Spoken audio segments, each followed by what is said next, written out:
The ideas expressed in City Club forums are those of the speakers and not of the City Club of Cleveland, IdeaStream Public Media, or their sponsors. Production and distribution of City Club forums on IdeaStream Public Media are made possible by PNC and the United Black Fund of Greater Cleveland, Incorporated.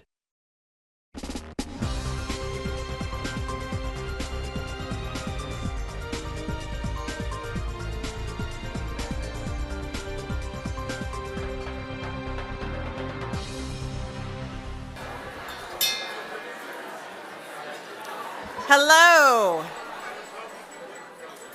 Hello and welcome to the City Club of Cleveland, where we are devoted to conversations of consequence that help democracy thrive.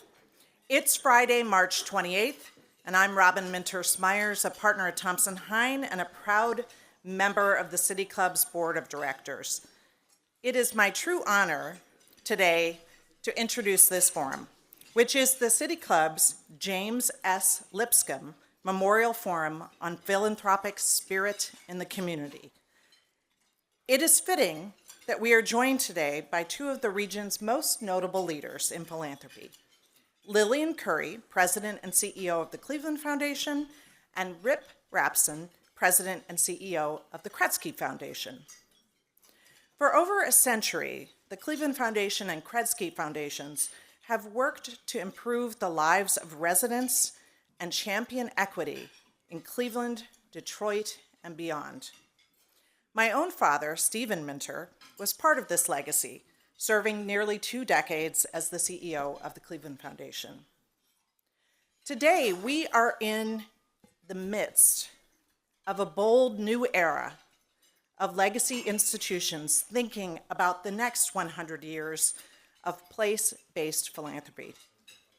The Cleveland Foundation has embarked on a remarkable new chapter with its historic move to the MidTown and Hough neighborhoods, focusing on growing our region, investing in vibrant neighborhoods, and connecting people to prosperity.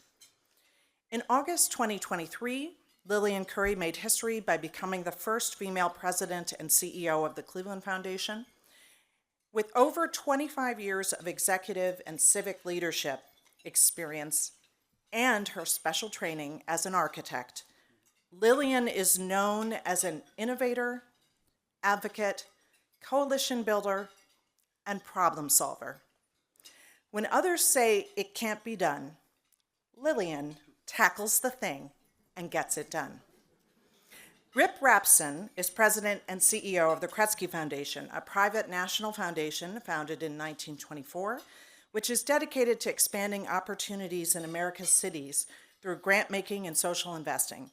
Since his appointment in 2006, he has expanded the foundation's long-standing efforts to increase opportunity across American cities with a deep focus on its hometown of Detroit. Rapson is also the author of the recently published book, Drawn to Challenge: Stories of Leadership in Public Interest with Doodles, which showcases his unique approach to tackling the challenge of cities. Today, we will learn more about how the Cleveland Foundation and Kresge Foundation will leverage their purpose and power to advance critical work focused on leaving no one behind. Moderating the conversation today is Dr. Mark Joseph, Professor of Community Development at the Jack Joseph and Morton Mandel School of Applied Social Sciences at Case Western Reserve University. Dr. Joseph is also the founding director of the National Initiative on Mixed Income Communities and a faculty associate at the Center on Urban Poverty and Community Development. If you have a question for our speakers, you can text it to 330-541-5794, and the City Club staff will try to work it into the Q&A portion of the program. Members and friends of the City Club of Cleveland, please join me in welcoming Lillian Curry, Rip Rapson, and Dr. Mark Joseph.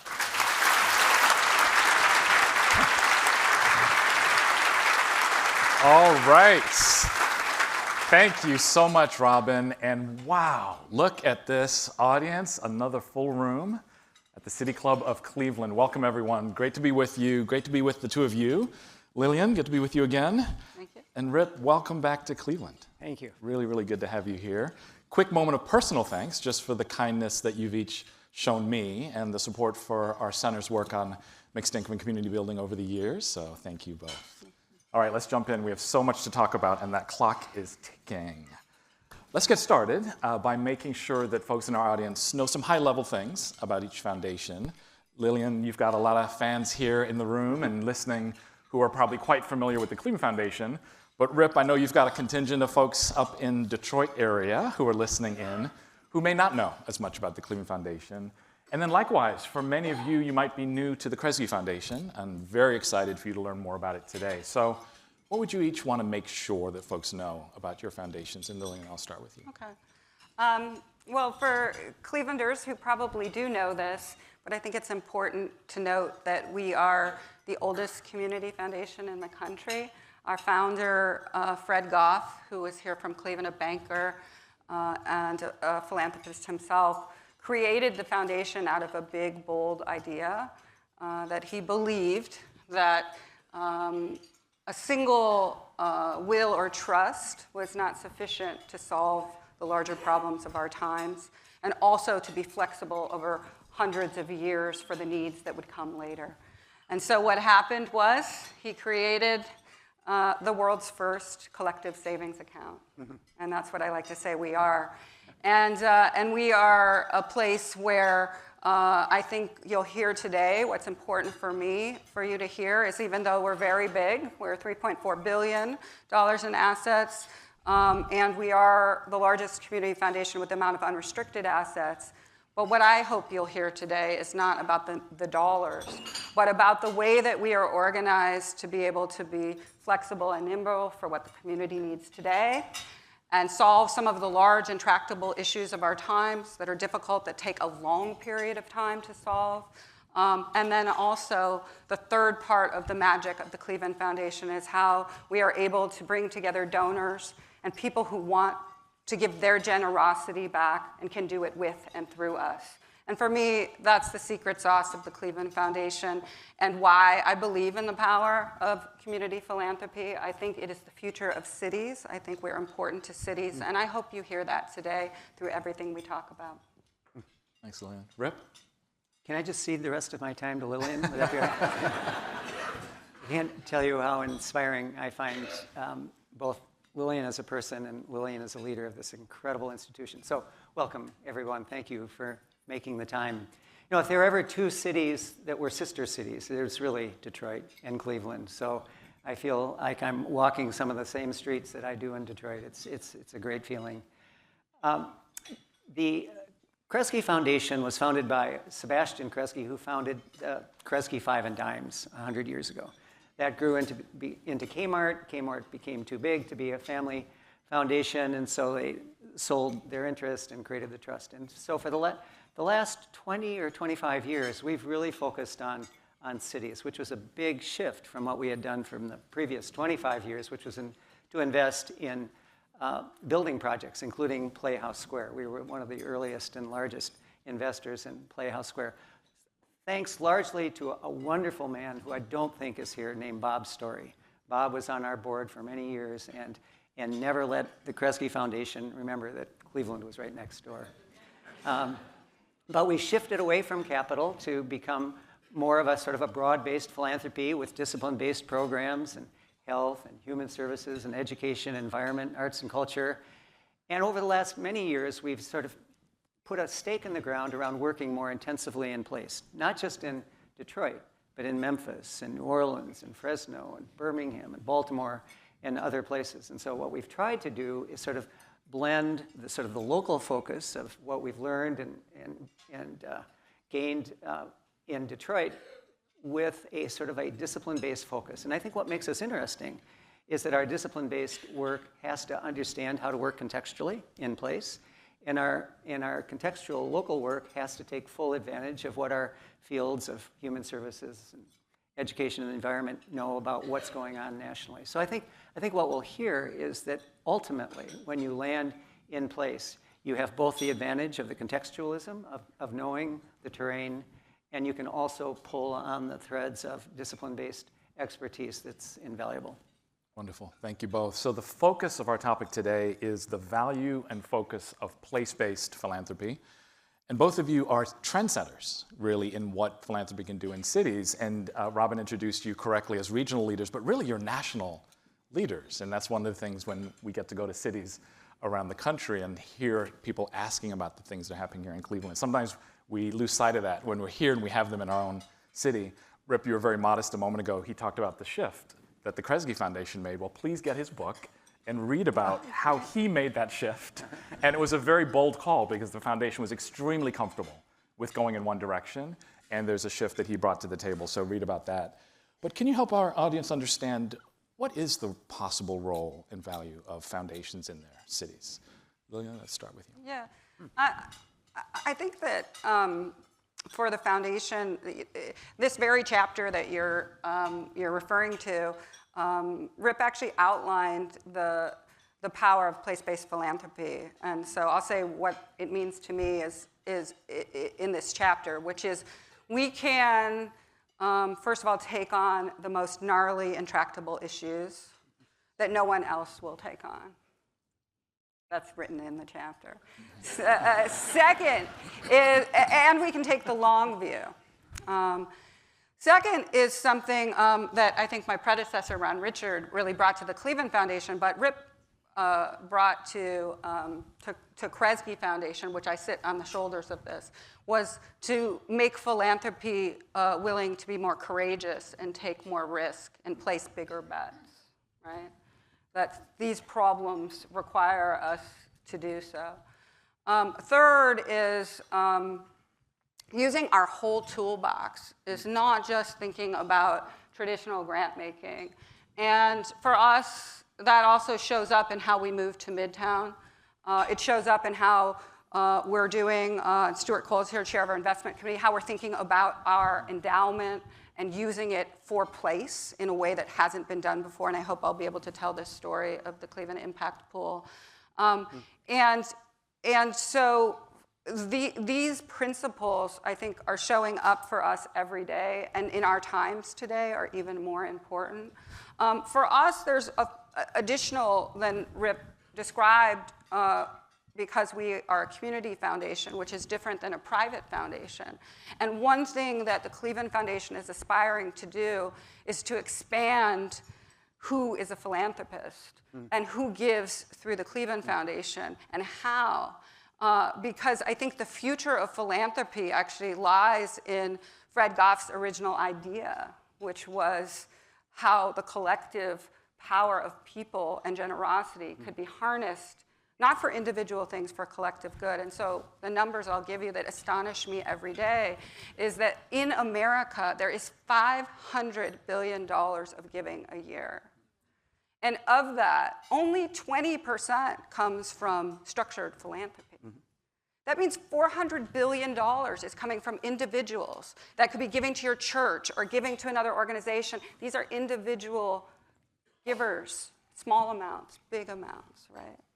So for me, as I look at this, as there's disruption going on also in the field of community foundations specifically, how can we play a role in harnessing that to transform place? Because that's where the world is going. So there's additional things that we're aspiring to do beyond even the investments we are making in community or even in the work we are doing. So did I forget anything? This was his chapter. Hardly. Before I answer the question, can I do two irrelevancies? Sure. One is whenever anyone talks about taking risk, I remember when Ron Richard 20 years ago said, I want to put a windmill in the middle of the lake. And I said, yeah, right. Good luck with that one, Ron.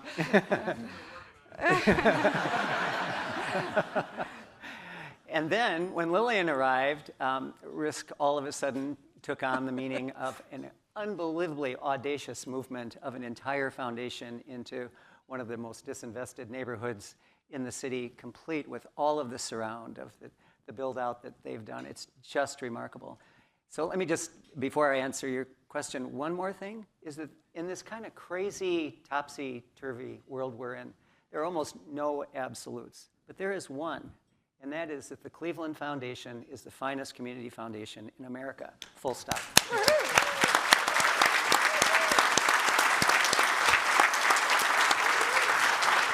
I did not plant that question. That was not planted. Just so you know. But I think you asked a question, so let me see if I could answer it. You know, localities, places, are where problems come to get solved. You know, the further you get from a local circumstance, the more a problem metastasizes, gets complex, gets abstracted, and the more it hits ground, the more it crystallizes. And so it's at the ground level that these problems have to get sort of taken apart and put back together. It's at the ground level where trust is built. You've got to have trust with your community in order to problem smash in any meaningful way. It's at the ground level that you have sectors working together. I mean, if there's any hallmark of the Cleveland Foundation, it's that you guys have pioneered the ability to work with the public sector, the private sector, the civic sector, the nonprofit sector. And you can't do that as you move to higher and higher levels of problem identification and problem solving. So I think, to say nothing of the fact that this is where the ebbs and flows of daily life occur. If you really want to touch people, you've got to touch them locally. You just have to. And I actually think, we'll get to this maybe, Mark, but I actually think that's why, as we look at this very difficult environment we're all facing, that it's the localism that will get us out of it. Absolutely. Let's drill into the move to Midtown, because I'm sure that's what a lot of folks want to hear about. You talked a moment ago about using all the tools of foundations. And I think what makes the great ones stand out across the country is the ones where it's the other things. It's the convening power, right? It's the taking on the harder issues. It's not necessarily about the money, as you said, but few foundations think about where they are themselves as a tool in the toolbox. And here we are seeing a historic move. So many folks may not realize how long of a process that was to get to that. Like, we looked up and it was happening, but how long of a process?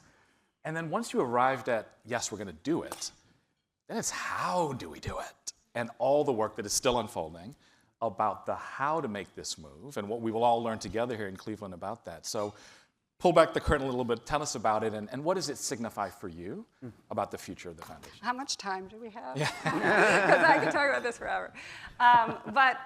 You know, first, this was going on for a long time. Ron actually thought that for a very long time we should get to the ground floor, that we needed to be more present in the city. And the idea of the move was going on for a very long time.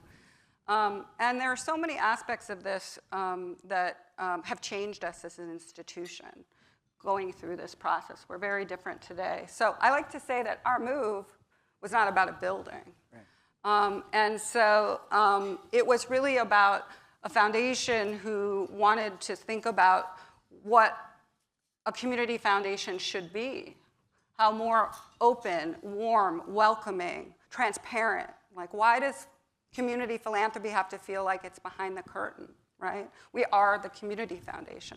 And so with those aspirations, we moved forward to say, okay, not only how does it manifest itself in the building, but how do we do it?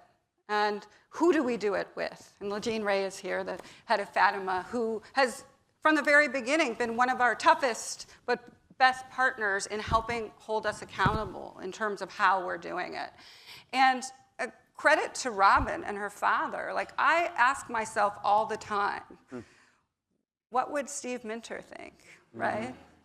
And I will tell you, the other day I had the most amazing experience where it hit me about the Steve Minter Conference Center, which was actually started in the Hanna building as an idea he had for the foundation to be a place where nonprofits could come and convene and use it for free, which became the nucleus of the ground floor of our space that in our first year of operation had 6,000 visitors, 350 events. We're a totally different organization than we were. And so every day I'm so inspired by the idea that was started for who we ought to be actually started there, right? That we could change. We just didn't have to be a grant maker. And I also think that for us, the whole toolbox part is really important too, which is that the story of Playhouse Square, where we are, is so embedded in our DNA and our DNA of innovation. Robin said I'm the first woman that is the CEO of the Cleveland Foundation, but it's actually not true. There was a woman in 1973 named Barbara Haas Rawson, if you know Judy and Bob Rawson, Bob's mom, who was interim female CEO for 9 months during that period. And she was the one who convinced our board to do the first PRI of a community foundation in the country to buy the Bulkley and Seltzer and save Playhouse Square. And she gets 0 credit, first of all, so we can talk about that. But you know,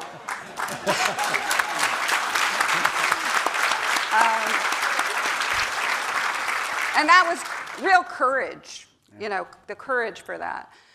But the point of Playhouse Square was we learned something. And what we learned was that we could use our endowment to do something that had this 30 or 40-year transformation, allowed the patience for Playhouse Square to form so that there was time. And it was equally important not just to demolish the theaters, but for the foundation to have the courage to say, these are not blighted assets that need to be raised. These are important, rich cultural assets that we should invest in. And to be honest, we're all here. If these had been demolished, there would have been no revitalization of downtown Cleveland. And so as we were thinking about moving, the whole toolbox really resulted in, I'll get to the punchline, it didn't really cost us anything. We used the rent that we were paying, took a loan from our endowment to build the building, and are paying ourselves back from what we had in rent. We did not use grant money. And I like to say, these problems, and when we get to the problems of our day today, I don't think they're resource problems. We can solve them, and we can solve them here locally. And this move for us has changed our way of thinking about what's possible, how to do it, resources differently, and an era of collaboration and coalition building. You know, as we look at what the foundation has done in its relocation, it is all those things, and everyone is spectacular. But it also is an attempt to help fortify community, right? They purchased additional parcels to make sure that there would be an entrepreneurial center across the street. They purchased parcels to make sure there would be a greenway down to the grocery store. They purchased parcels and remediated really contaminated lands to sort of hold the possibility of long-term investment, the possibility of creating community ownership of assets. I mean, the ambition beyond just the sort of the self-interested, we need to move to a different place and hope that we can engage with community more fully is completely admirable, but it goes so far beyond that. And when folks from across the country look at what you've done, I think they just shake their head. I can't think of a single foundation that has had the vision and the courage to sort of assemble land and make it all cohere. It's not like you're just picking up pieces here and there and you have sort of no sense of what you want to do with them. This is clearly an attempt to work with the residents of Hough and the commercial entities in Hough and make them stronger, more viable, and more sustainable over the long term. It's really remarkable. Thank you for putting that in perspective. Lillian, say a word about the MCC, the MidTown Collaboration Center, which Rip and I got to visit yesterday. It is incredible. Just curious, how many folks in the room have been to the foundation, to the new foundation? Oh, look at that. Wow. Look at that. But many of you haven't yet been to the MCC across the street, and you are going to see something. So, Lillian, just a quick word about that. I got a chance to give them a behind-the-scenes tour from the airport yesterday. I think what you're going to see is an aspiration we had there to look at what other cities had done who'd built innovation or collaboration centers. And for the most part, if you look at St. Louis or Philly or MIT, where there are innovation districts, there are one or two institutions going and doing research internally, and the community or others not knowing what's going on and they're not having access to it. So it's very internally focused. And so this building, we really worked with many partners, institutions, community, others, and it turns that model entirely on its head. These are 7 institutional partners. Case Western bringing all 6 centers of community and population health into a new center where there'll be students, faculty, research, community.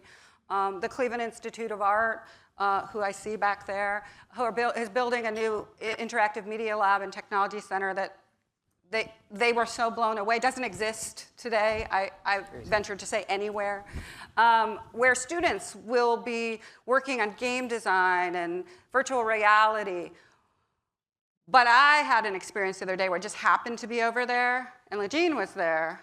And they are talking about how this summer, her summer camp, which is one of the best things in the country, the kids are going to go there 1 day a week the whole summer to be in that space. And that was the real impetus for this, which is to create not just the collaboration internally that's going on there, but the ability for it to real time have the community have full entire access to it. So you have to see it. There's so much going on in there. But one of the most important inspirations for it was actually Memphis. We had taken a group of 30 residents and leaders from the community to Memphis with us to learn from the Memphis, from Soulsville, if you know. And our board chair, Connie, was with us. And it was amazing. And we came back, and out of that trip, we also realized that the history of Black music and culture that was in MidTown and Hough with Leo's Casino, and the similar kind of Playhouse Square story that people were just not recognizing, and that we should really bring that to life through not just the Collaboration Center, but all of 66th Street and all of the history of MidTown, where it had some of the most important Black-owned businesses in Cleveland. And so after that trip, amazing thing happened where 5 people who were with us raised their hand and said, we'd like to help you think about a music venue and the food. And I saw her here, Tawana Scott Williams, Pearl's Kitchen, put out an RFP, and the community selected her to be inside there with Pearl's Kitchen for the food. And then we helped attract Cleveland's first Black-owned brewery, which they got a tour of, in this music venue and space in there. And that came from, on that trip, community saying to us, if I want to go out to dinner, I have to leave the neighborhood. But I also want a place where I see myself and where I feel comfortable, and where it will be a place where people can come and do many things. And so it's really out of that continuous listening and learning together that this building will really, I think, set the stage for even more to come. And the examples of synergy, so we were talking with Tawana yesterday about Pearl's Kitchen and the planning. Who's doing her business planning? Jumpstart, which is also upstairs in the building. You didn't get to mention them, but right upstairs in the building. Their entire operation, by the way, now moved into the MCC. We could talk about that all day long. And we fully intend to steal you to Detroit, so that's good. Fair warning, no fair. Or borrow. Rip. Borrow. Share, okay, you can work with.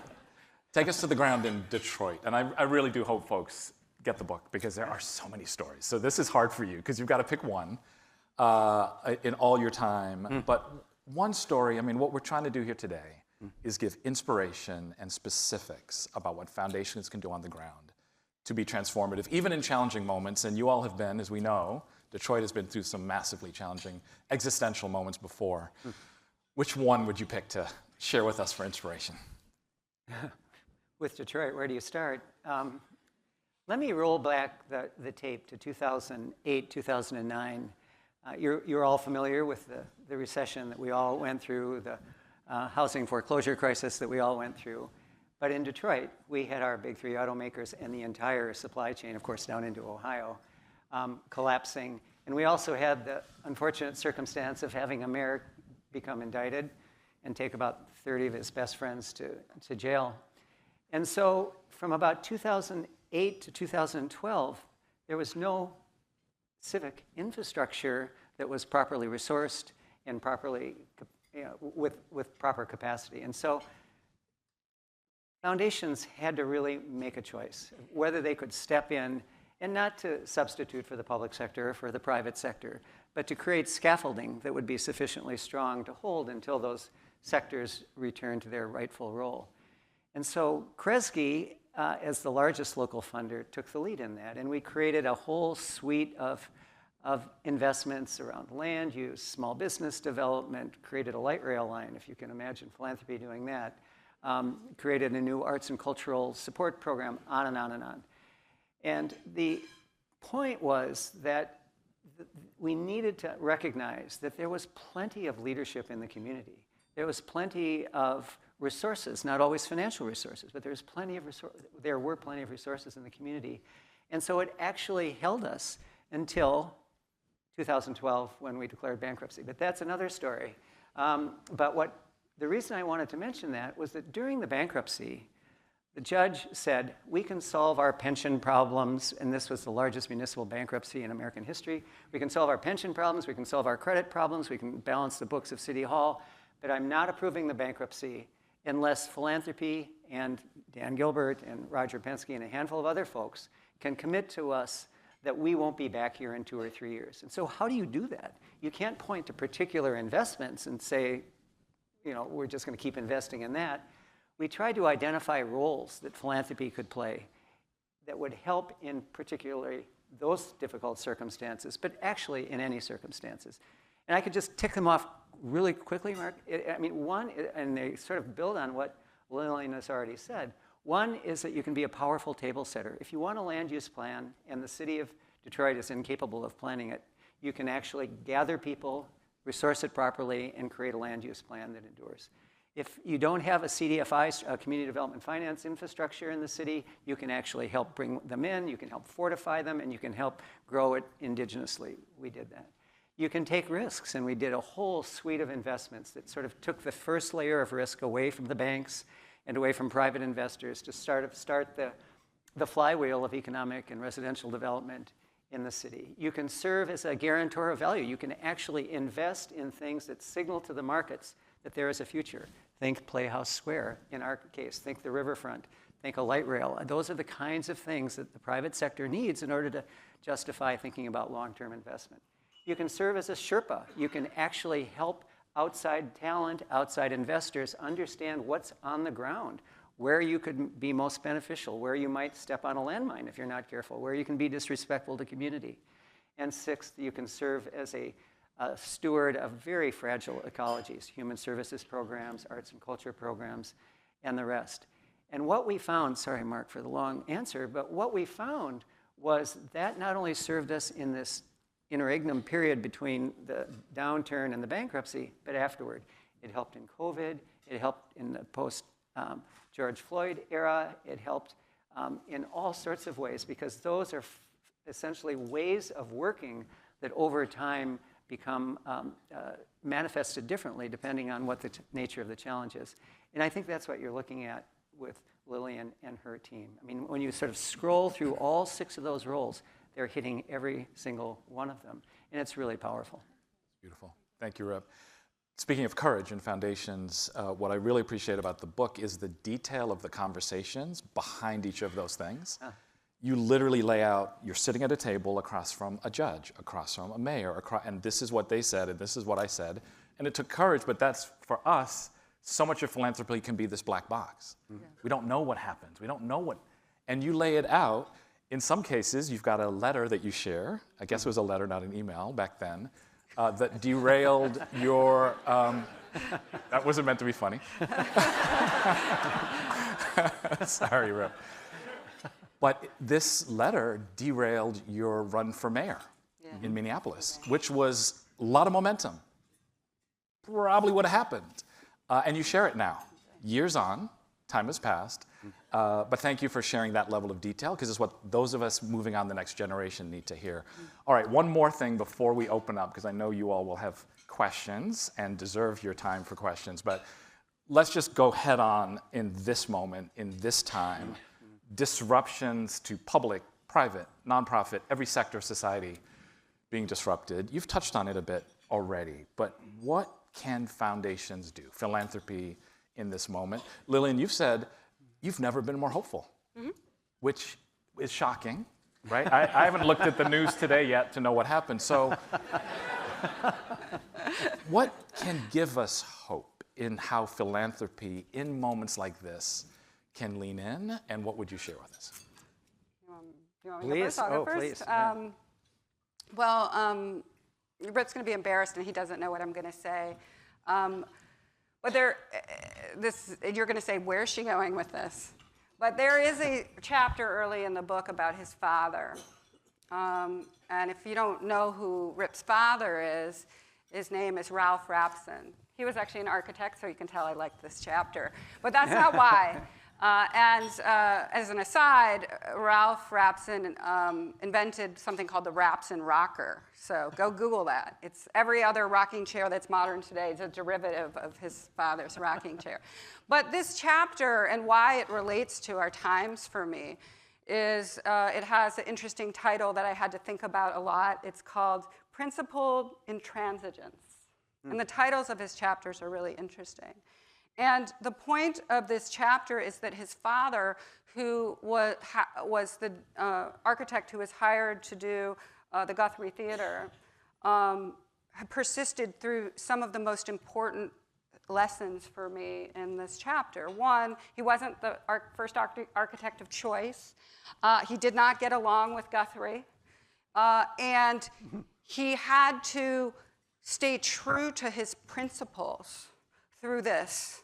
But the thing that he also did that I don't know if you intended me to think was that he had to pick his battles. Mm-hmm. And in our times today, he had to pick his battles in order to ensure that this kind of idea of unwavering courage to build this theater the way that he thought it could be built or should be built up against the gentleman who asked him to build it.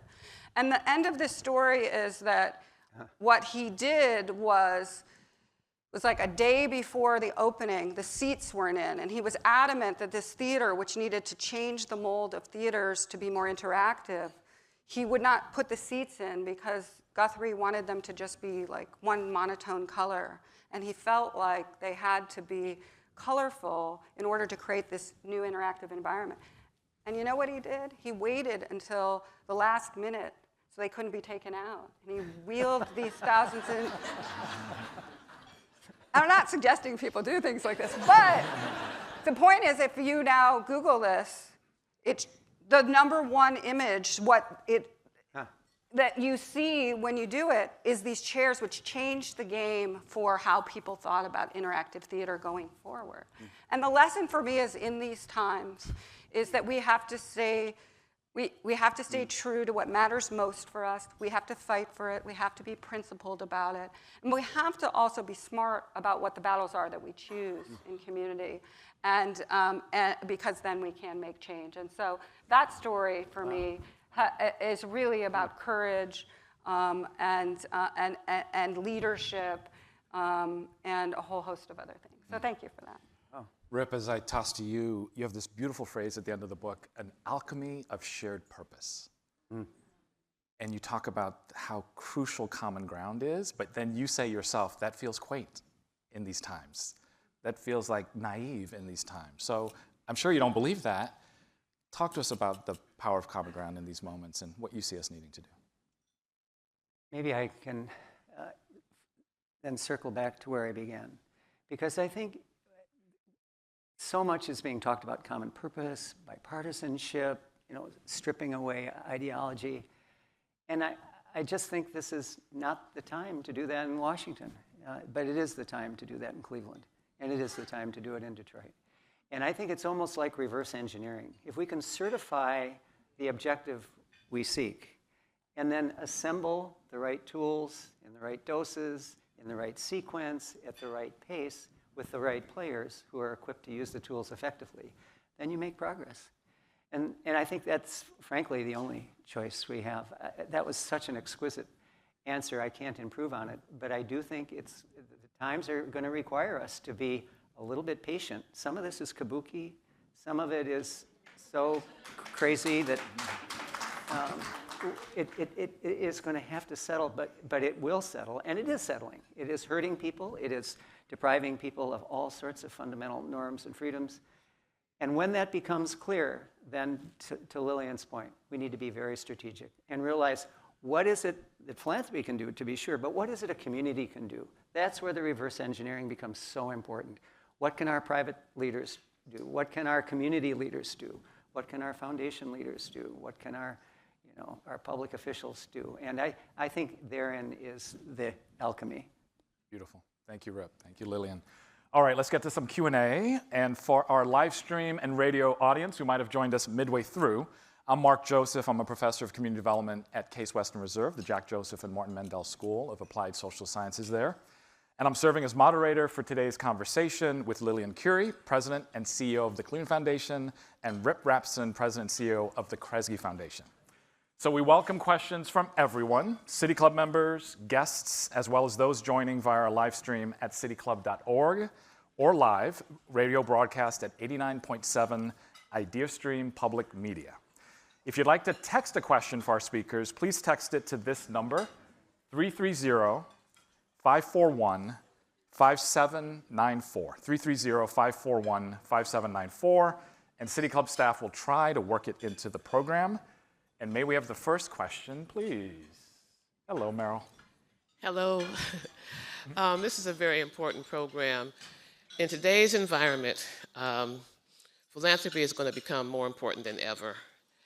And so I'm wondering, do either of you do workshops in our high schools so that students could begin to understand the importance of philanthropy? I would say in Detroit, we don't, but we have a phenomenal organization called the Skillman Foundation, which is essentially one of the nation's largest foundations committed just to kids.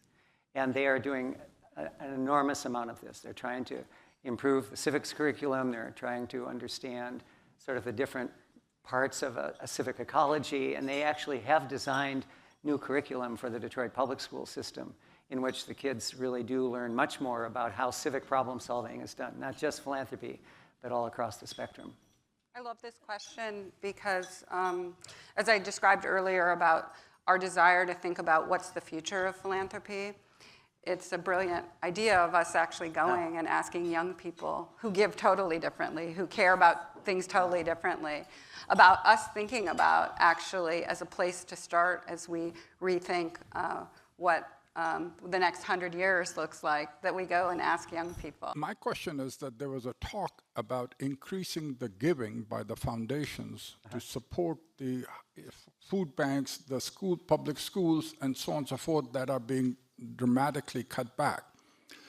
Is that movement really growing, or was just talk?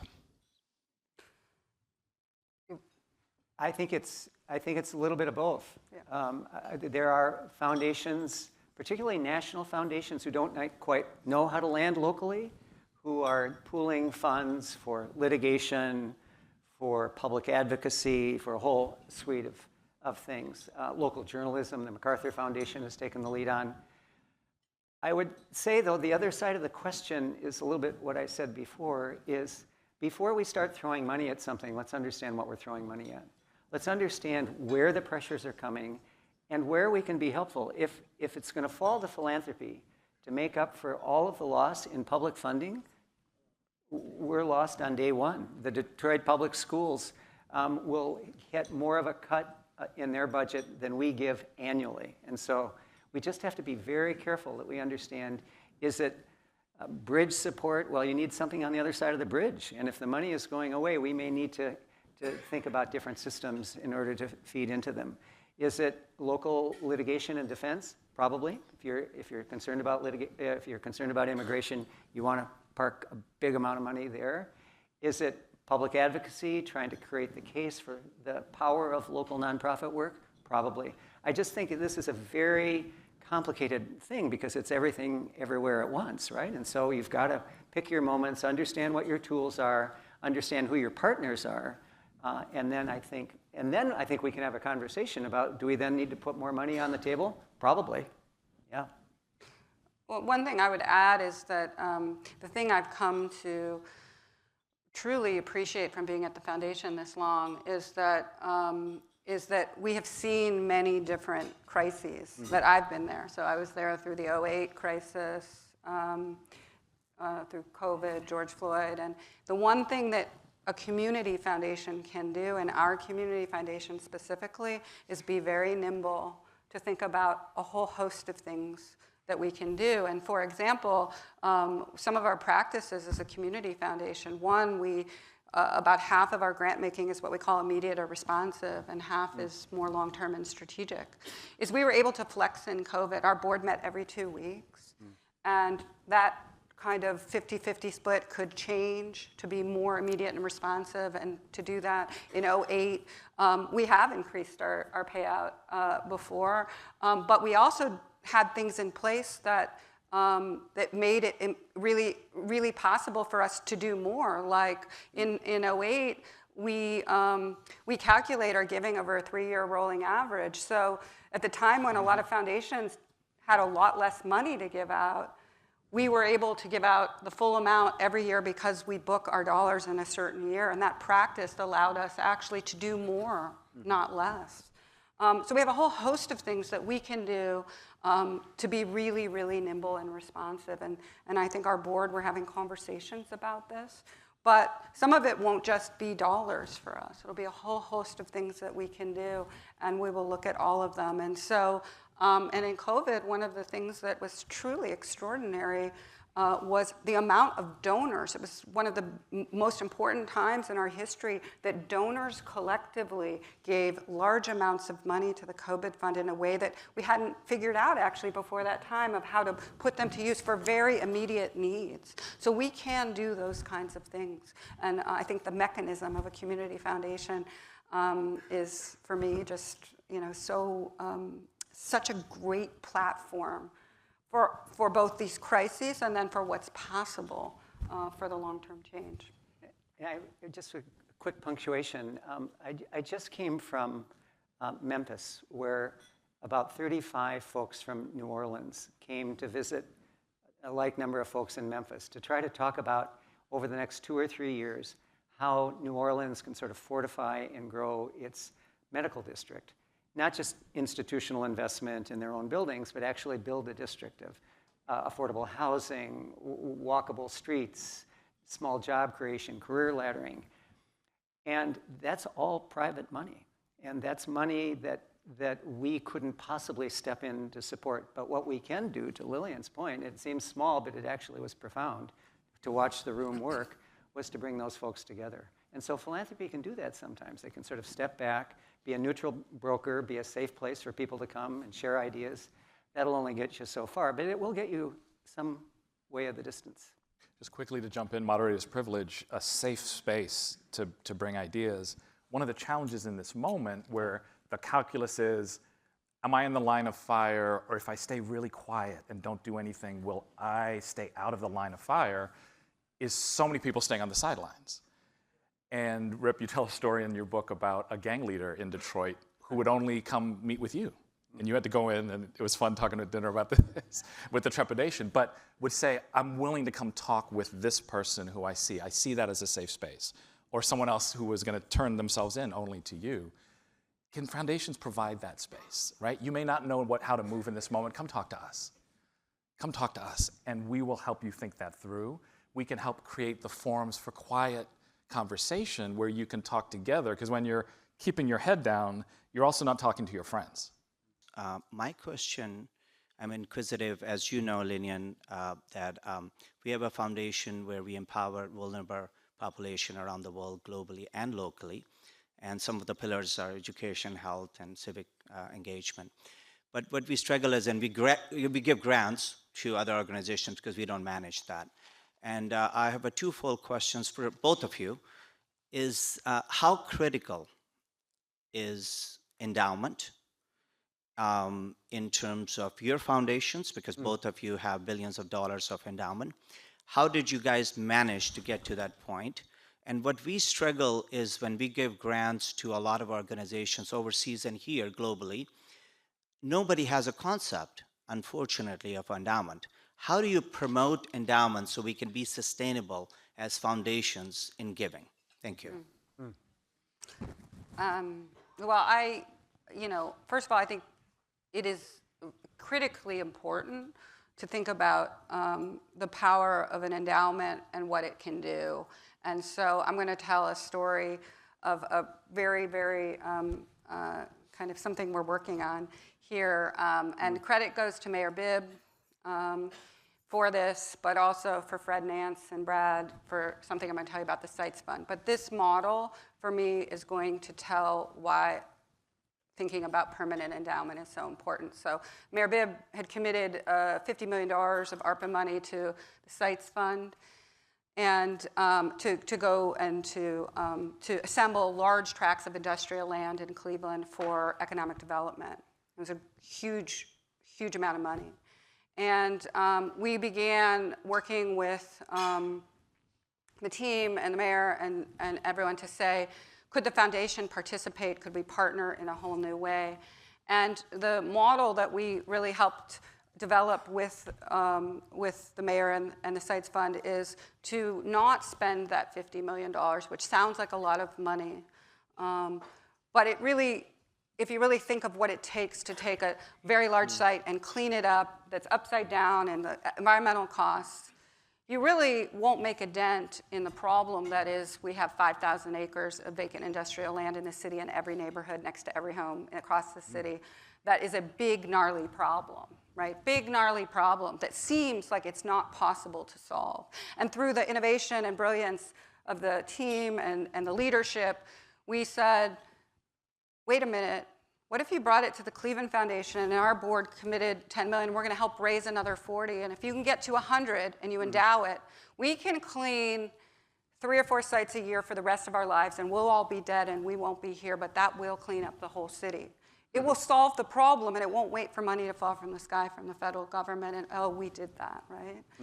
That is the power of an endowment, which is to say that we're thinking about the people who, when we're not here, are going to be sitting under the trees that we've planted today. That's Fred Goff, right? 100 years later, the metro parks, for example, created 100 years ago. We are all taking advantage of an idea that was planted 100 years ago. The power of endowment is to tell people that these problems are so big and so hard to solve that it requires a mechanism that is going to be doing it in a continuous way to solve these big problems. And I'm so proud of this city and so proud of this, because this is the most important, one of the most important things we need to do, because there are people living next to these environmentally unjust properties, houses, whole rows of them.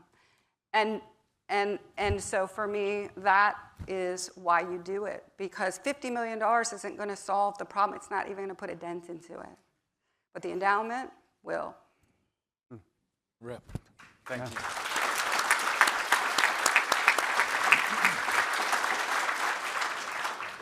One of the long-standing criticisms of philanthropy is that it doesn't try to align its endowment with what it's actually trying to do with its grant money, right? That the purpose of the endowment is just to make money and to grow it. Cleveland represents a perfect counterexample of how you can blend those two things. I would add one more, which is we've, at Kresge, and I don't understand why more people have not come to this, have used something called a guarantee tool. We have a AAA bond rating. I mean, there's no safer money than foundation money.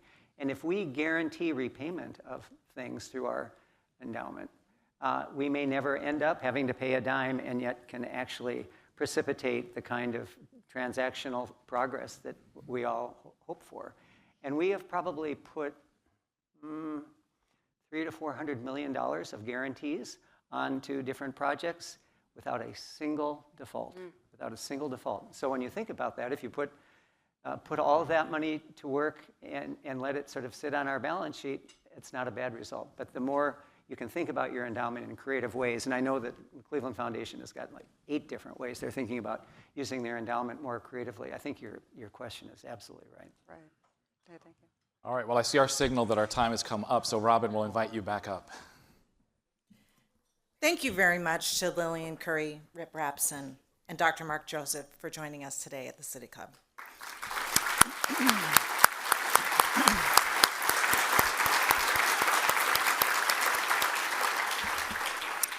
Forums like this one are made possible thanks to generous support from individuals like you.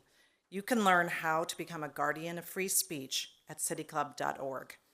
Today's forum is the James S. Lipscomb Memorial Forum on Philanthropic Spirit in Community Leadership. James S. Lipscomb was the first executive director of the George Gund Foundation. He was chair of the National Council on Philanthropy and was president of the City Club in 1980. We are grateful for the support of Conversations on Philanthropy because of his endowed gift. The City Club would like to welcome guests at tables that are hosted by the Kresge Foundation, CHN Housing Partners, the Cleveland Foundation, the Cleveland Museum of Art, Cleveland Public Theater, the Metro Health Foundation, Near West Theater, Ohio Guidestone, Plexus LGBT and Allied Chamber of Commerce, and Project Management Consultants. Thank you all for being here. Coming up next week at the City Club, on Friday, April 4th, the City Club will host a special forum in partnership with the Cleveland International Film Festival, featuring the documentary film Sally. The Buckeye Flame's Ken Schneck will lead a conversation on what we can learn from the life and legacy of the first woman in space, astronaut Sally Ride, and the battle for LGBTQ and diversity, equity, and inclusion rights today. You can get tickets and learn more about these and other forums at cityclub.org. And that brings us to the end of today's forum. Thank you once again to Lillian Curry, Rip Rapson, and Dr. Mark Joseph. I'm Robin Minter-Smyers, and this forum is now adjourned. For information on upcoming speakers or for podcasts of the City Club, go to cityclub.org.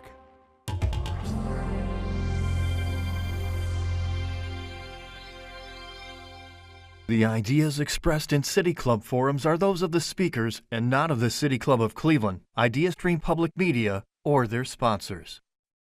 Production and distribution of City Club forums on IdeaStream Public Media are made possible by PNC and the United Black Fund of Greater Cleveland, Incorporated.